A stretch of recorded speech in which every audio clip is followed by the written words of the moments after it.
Hello everyone, welcome back. If you're new to my channel, I'm Anusha. I'm going into my first year of medicine at King's College London, and today's video is going to be a brief overview into the application process specifically for medicine, and I'm going to touch upon a few tips that I learned along the way during my application process.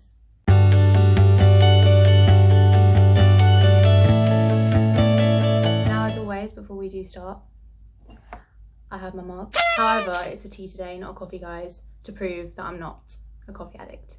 The first big decision you've got to make out of a series of decisions is whether or not medicine is the one for you.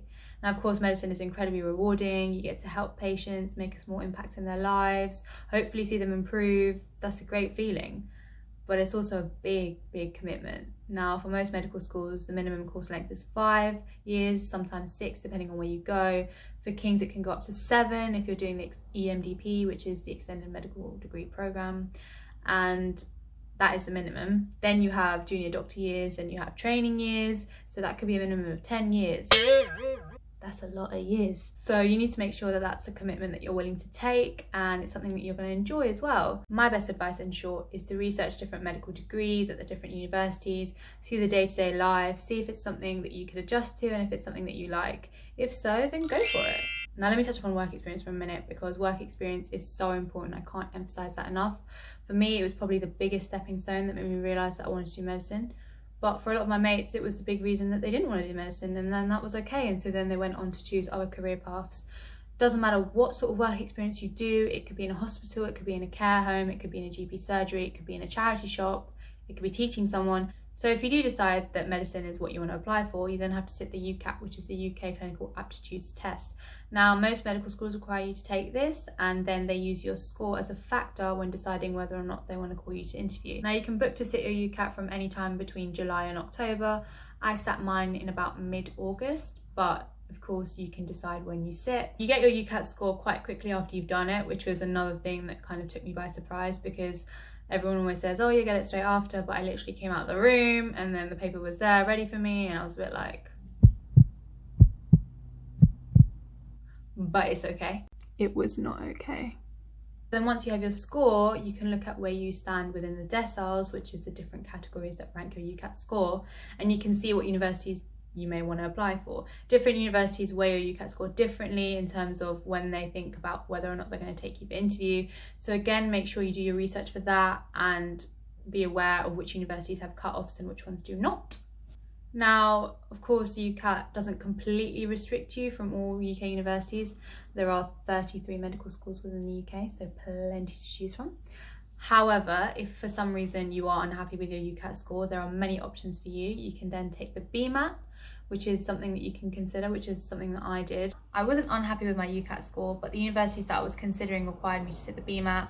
And also I wanted to keep my options open, so I wanted to have 50-50 with 2 of my UCAT universities and 2 of my BMAT universities. For the BMAT, there are 2 sittings. You can either sit in October or you can sit it in August. If you sit it in August, then you can find out what your score is before you apply, and then based off of that and your UCAT score, you can decide where you want to major your university choices. Now, BMAT was really interesting. Yeah, it was really like different, and just, I'm joking. It was good. It is very different from the UCAT though. If you do sit the BMAT in October, just be aware that the university will get the score before you do, and so you won't be able to see your score before you will have applied for the universities. A big difference, I'd say, between the BMAT and the UCAT is that the BMAT requires an essay for section 3, whereas the UCAT does not. And now, in terms of the importance of the score, it is a factor that they look into when deciding whether or not they want to take you to interview, but it's not the be all or end all. And again, a lot of universities have a cutoff, a lot do not. So please research the university before you apply, so that you know what you're getting yourself into. Now, as well as choosing the universities that you want to apply to and sitting your admissions tests and the work experience, you also need to write your personal statement. Now, your personal statement is literally your time to shine. You talk about the skills that you've learned, you talk about the skills that you're learning, and you're talking about the skills that you want to learn. It isn't meant to be a perfect piece of writing. It isn't meant to be where you show that you are the perfect person ready for medicine. You need to show that you are someone who is a work in progress. I'm going to be covering the personal statement in more detail in another video, so stay tuned for that. All of the writing, all of the researching, all of the reading must be done by the 15th of October. That's the UCAS deadline for submitting off your application for medicine. If you are a non-medical applicant or you're not applying for Oxbridge, then your deadline will be in January. However, Oxbridge and medicine is the 15th of October. As I mentioned, there are two types of interview that you could have. You could have panel, or you could have MMI, which is multiple mini interviews. Different universities choose which option they would prefer to assess you with, and each of them usually have different categories in terms of how they emphasize the interview as well. Try not to stress if you're not getting called for interview or if you're getting called at a different time to other people. It's genuinely just based on when the university decides to hold interviews.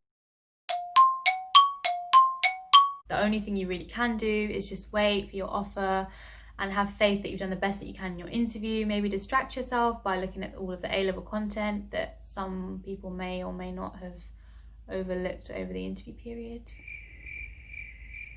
as well as distracting yourself, because the medicine process is so long, so intense, and waiting is also a game itself, so give yourself a break, please.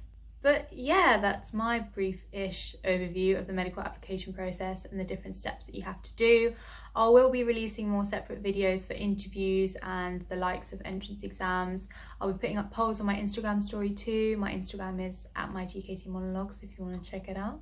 I really hope you found the video useful. I hope you found it informative. If you did, please leave a thumbs up and subscribe and stay tuned for more content.